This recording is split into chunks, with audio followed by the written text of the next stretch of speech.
కాపు నేత వైసీపీ నేత ముద్రగడ పద్మనాభంపై ఆయన కూతురు ముద్రగడ క్రాంతి భారతి తీవ్రస్థాయిలో విరుచుకుపడ్డారు.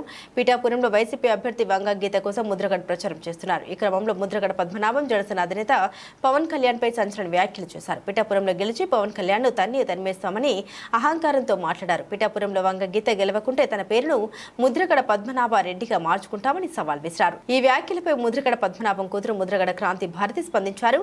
క్రాంతి భారతి తనను తాను పరిచయం చేసుకున్నారు. తన తండ్రి ముద్రగడ తీరు గురించి మండిపడ్డారు.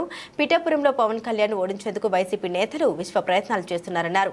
వైసీపీ అభ్యర్థి వంగ గీత విజయం కోసం తన తండ్రి పనిచేయొచ్చు, కష్టపడొచ్చు, తప్పులేదు. జగన్ మెప్పు కోసం పవన్ కళ్యాణ్ మీద మాట్లాడుతున్న భాష మాత్రం సరికాదు. పవన్ కళ్యాణ్ ఆయన అభిమానులను కించపరిచేలా మాట్లాడడం తగదు. ముద్రగడ తీరు మార్చుకోవాలి. పవన్ కళ్యాణ్ తిట్టడం వల్ల ఉరికేదేమీ లేదు. ఎన్నికల సమయంలో ముద్రగడను సీఎం జగన్ వాడుతున్నారు. ఆ తర్వాత ముద్రగడ ఎటు కాకుండా పోవడం ఖాయమన్నారు. ఈ విషయం ముద్రగడ తెలుసుకుంటే మంచిది. పవన్ కళ్యాణ్ గెలుపు కోసం తన వంతుగా కృషి చేస్తామని క్రాంతి భారతి ప్రకటించారు. పిఠాపురంలో పవన్ కళ్యాణ్ గారిని ఓడించడానికి వైసీపీ నాయకులు ఎన్ని చేయాలో అని చేస్తున్నారు.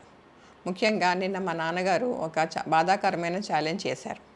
పవన్ కళ్యాణ్ గారిని ఓడించి పిఠాపురం నుండి తరిమేయకపోతే ఆయన పేరు ముద్రగడ పద్మనాభం రెడ్డిగా మార్చుకుంటారట.